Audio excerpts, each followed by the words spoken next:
Olá, meu nome é Larry, dos canais A Verdade com Larry. E esse é mais um Pensando Oculto, novos temas. Hoje abordando a filosofia relacionada à antroposofia de Rudolf Steiner. Olá, Arnaldo, tudo bem com você? Olá, Larry, tudo bem? O nosso simbolista, Arnaldo, vai apresentar o tema e depois teremos algumas perguntas sobre o tema. Espero que gostem. Arnaldo, por favor, comece. Pois não. Essa pesquisa ela foi feita através do buscador you.com. Muito bem. A antroposofia, palavra derivada do grego anthropos, homem, e sofia, sabedoria, é uma filosofia que reúne uma variedade de crenças e práticas espirituais, esotéricas e científicas, tendo por objetivo compreender a natureza espiritual da humanidade, tendo sido criada por Rudolf Steiner em 1912, sendo um método de conhecimento que aborda o ser humano em seus níveis físico, vital, anímico e espiritual, e mostra como essas naturezas, absolutamente distintas entre si, atuam em constante inter-relação. A antroposofia considera os pensamentos como objetos físicos reais e considera a consciência como estando em constante evolução. Trata-se de uma ciência que se interessa pelos processos físicos abordados pelas ciências naturais e também por todos aqueles processos que não podem ser materialmente mensuráveis.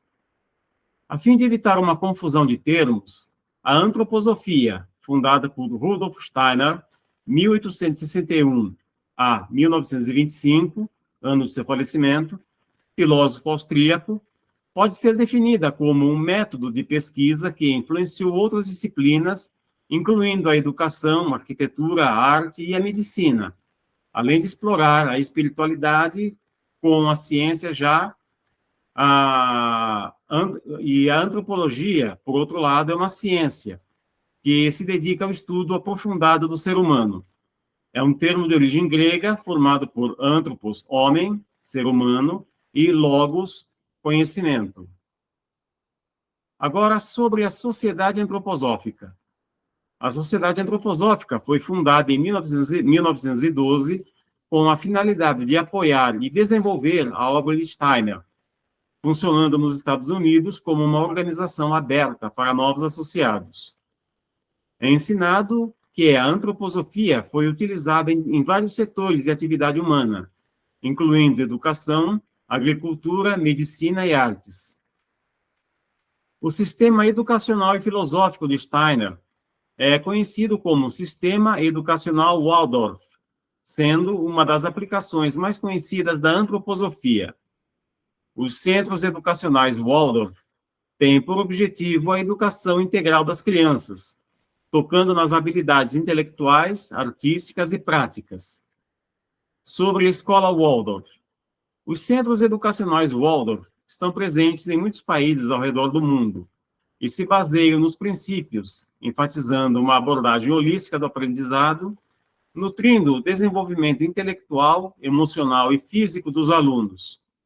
A agricultura biodinâmica teve essa filosofia como inspiração, tendo como característica a integração de princípios espirituais e ecológicos. Suas práticas visam criar uma relação equilibrada e sustentável entre o solo, as plantas, os animais e os humanos. Uma outra área do conhecimento humano, a medicina, também recebeu influências da antroposofia, que integra o conhecimento médico convencional com seus princípios, enfatizando uma abordagem holística aos cuidados com a saúde, levando em conta os aspectos físico, emocional e espiritual do indivíduo. As artes e a cultura foram impactadas por essa filosofia através de artistas e entidades culturais igualmente fundamentados nos seus princípios. Podemos citar as artes visuais, música e arquitetura. As principais crenças e pensamentos antroposóficos. Os aspectos da realidade que transcendem o puramente material e toda a fisicalidade são explorados pela antroposofia, que reconhece a existência de fenômenos extrafísicos em busca pelo seu significado, consciência, no caso, o pensamento e matéria, são considerados como sendo da mesma essência, percebendo a conexão entre pensamentos e objetos. Essa perspectiva se alinha com a perspectiva filosófica monista ou aquela espiritual e não dual. Segundo a antroposofia, a consciência não é estática, porém, está em um desenvolvimento constante. Tudo é considerado como consciências que estão sujeitas a um processo contínuo de desenvolvimento. Pessoas famosas ligadas à antroposofia. Saul Bellow, escritor norte-americano e ganhador do Prêmio Nobel de Literatura, conhecido por seus romances e ensaios. Selma Lagerlöf foi uma escritora sueca, sendo a primeira escritora a ganhar o Prêmio Nobel de Literatura. Piet Mondrian foi um pintor holandês e um dos pioneiros no estilo de arte abstrata, estando relacionado ao movimento de Stijl. Vassily Kandinsky foi um pintor russo e teórico de arte, sendo reconhecido por suas obras de arte, que foram algumas das primeiras criadas no estilo puramente abstrato. Hilma af Klint foi uma artista sueca e uma das primeiras artistas a criarem obras no estilo abstrato.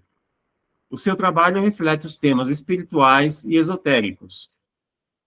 Os nomes acima são uma pequena amostra de pessoas relacionadas à antroposofia, sendo que pode haver muito mais na atualidade.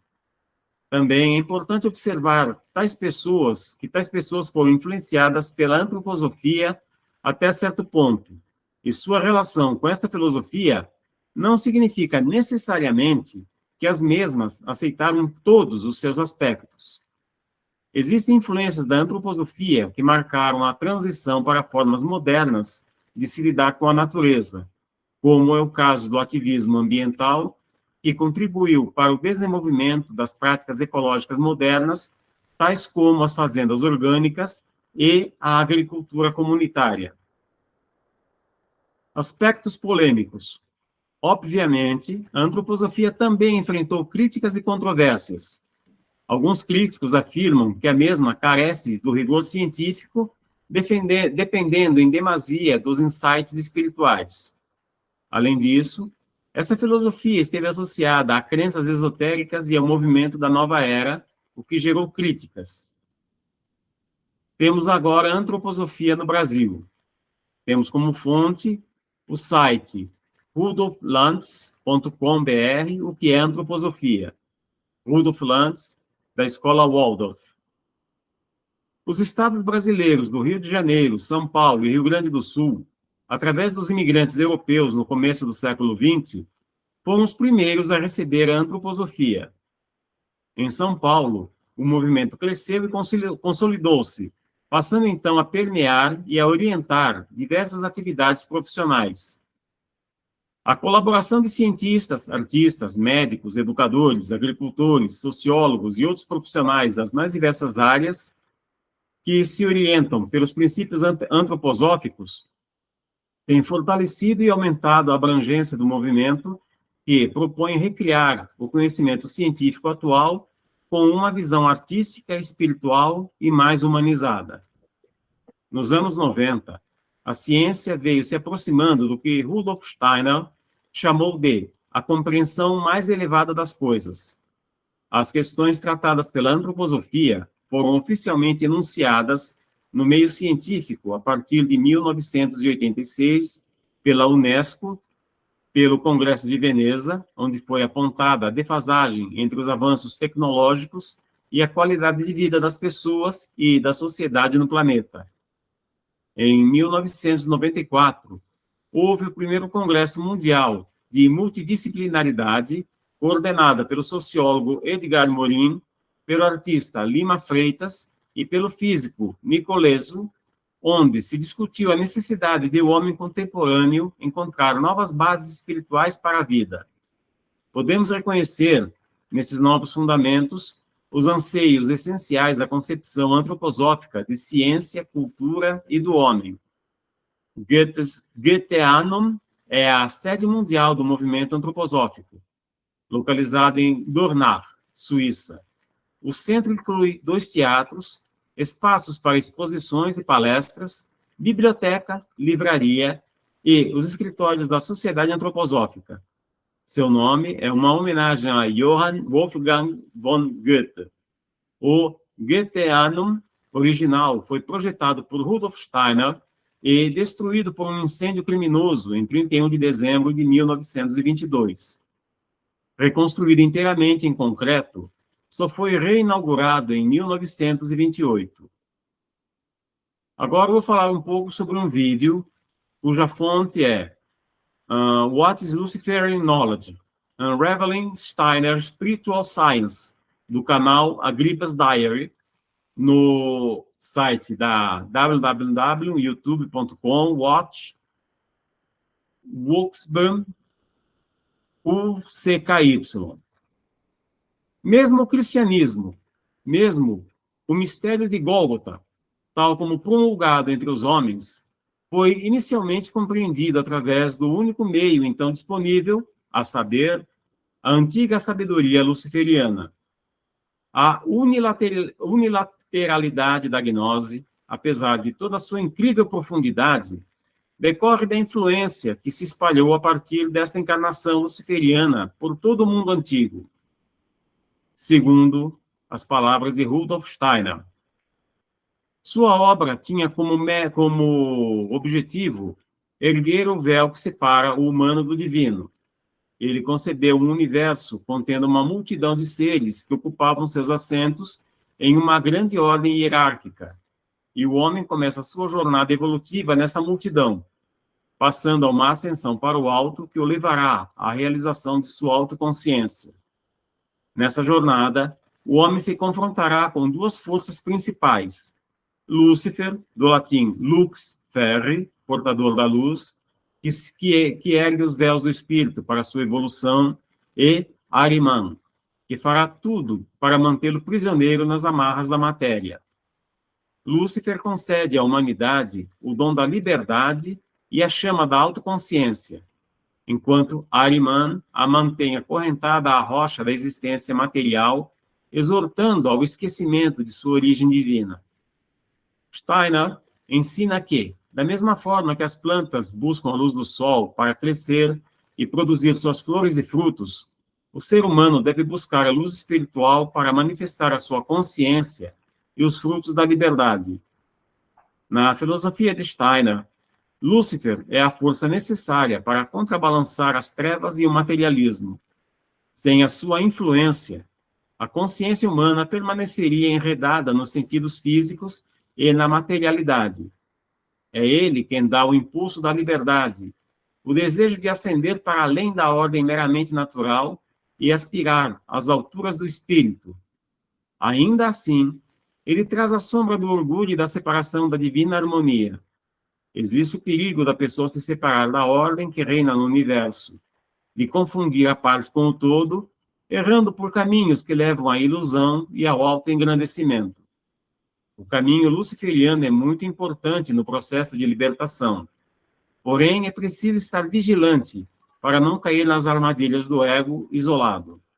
Segundo Steiner, Lúcifer não é meramente um demônio a ser banido, mas é uma entidade complexa, um aspecto do self interior que precisa ser compreendido. O caminho de volta ao paraíso perdido não é o de um regresso, voltar para trás, mas de transformação e elevação. A consciência de Cristo é a culminação dessa jornada, unificando o indivíduo com o todo. Essa consciência não renega Lúcifer, mas o redime, elevando a consciência humana. Temos, então, 3 estágios nessa jornada, 3 consciências. Ahriman, prisão material, apego, dependência dos sentidos. Lúcifer, libertação e ascensão espiritual que pode eventualmente levar a um isolamento. E Cristo, que equilibra a autoconsciência com a harmonia divina. Tudo bem, Larry? Tudo, Arnaldo. Muito bom, nosso simbolista. Parece que temos perguntas sobre o tema, não? Pois não. Você pode mencioná-las e tentar, por favor, responder do jeito que foi orientado, encomendado pelo canal a você, como nosso simbolista principal? Por favor. Naturalmente, por favor, pode fazer as perguntas. Então, vamos lá. Temos a primeira pergunta. A antroposofia é uma seita ou uma ordem iniciática? Na minha opinião, não é uma seita no sentido em que não se mantém um grupo fechado e proibido de se relacionar com outras formas de conhecimento ou convívio social. E, por outro lado, está um pouco longe de ser uma ordem iniciática, uma vez que mantém centros de formação e ensinamentos abertos ao público, como as escolas Waldorf. Ou seja, você não tem uma iniciação propriamente dita à antroposofia com alguma coisa secreta. Sim, tanto que, como mencionado, existem institutos, escolas, né, que estão, Ou seja, que estão abertas ao público. Certo. Isso quer dizer que qualquer pessoa, na verdade, teoricamente, pode se transformar, se vincular à antroposofia.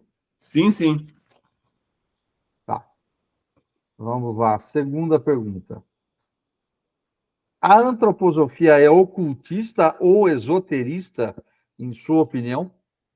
Ela trata em boa parte desses temas, não sendo totalmente ocultista ou esoterista, visto que, entre seus ensinamentos, temos a agricultura biodinâmica, que não se enquadra nos temas citados. Ah, tá certo. Entendo. Ou seja, não tem uma questão, por exemplo, como existe na bruxaria, na estrangeria, de uma agricultura mágica ou de algum magicismo relacionado às plantas, como existe aqui no Brasil. Não, Não. porque ela inclui muita coisa relacionada à ciência empírica. Certo. Ok. Vamos à terceira pergunta, então, que é de um inscrito nosso. A antroposofia pode curar as pessoas? Muito bem. A antroposofia busca a formação holística do ser humano, buscando aproximá-lo da natureza e do aspecto espiritual, criando um meio de prevenção às doenças, justamente por conscientizar a pessoa sobre a importância de hábitos saudáveis. Então, de qualquer forma, hábitos saudáveis poderão eventualmente contribuir no processo de cura de uma doença ou, pelo menos, amenizar a sua ação negativa. Ah, entendo. Ou seja, as boas regras e práticas pregadas pela antroposofia, se seguidas, podem evitar determinadas doenças, infecções e tudo mais. Certo, Arnaldo? Exatamente, temos um caráter preventivo. Correto. Então vamos lá para a nossa quarta e última pergunta, que é uma pergunta que eu mesmo estou formulando para você, como pesquisador que você está sendo do nosso canal. Quarta pergunta. A antroposofia seria, em relação às três fases espirituais do homem mencionadas por você, uma espécie de gnosticismo cristão, onde visamos a redenção de Lúcifer e não sua condenação eterna? Muito bem. Tradicionalmente, temos a imagem literal de um combate entre a luz e as trevas, entre Cristo e Lúcifer, que aqui seria mais adequadamente substituído pelo nome Satã, o adversário. Entretanto, eu creio que deva se tratar de um fenômeno relacionado à psique humana, uma simbologia, onde Arimã seria a primeira forma de consciência terrena, selvagem, primitiva, que se desenvolve para a consciência luciférica, da autodescoberta, que então deve evoluir finalmente para a consciência crística, de integração à fonte, ao Criador, à alma universal. A redenção de Lúcifer não seria uma derrota em si, mas uma transformação, uma transmutação alquímico-psíquica. Resumindo, na minha opinião, é uma forma de gnosticismo cristão. Ok, Arnaldo. Muito obrigado. Vamos ver se, eventualmente, no futuro, alguma pessoa tenha perguntas específicas sobre esse tema, que é um tema vasto da antroposofia, ou alguém relacionado à própria antroposofia venha conversar com a gente, tanto na nossa versão em português como na versão em inglês. Muito obrigado, Arnaldo. Vamos se falando. Aos que nos prestigiaram aqui, peço que divulguem o nosso canal Verdade com Larry nos nossos próximos programas.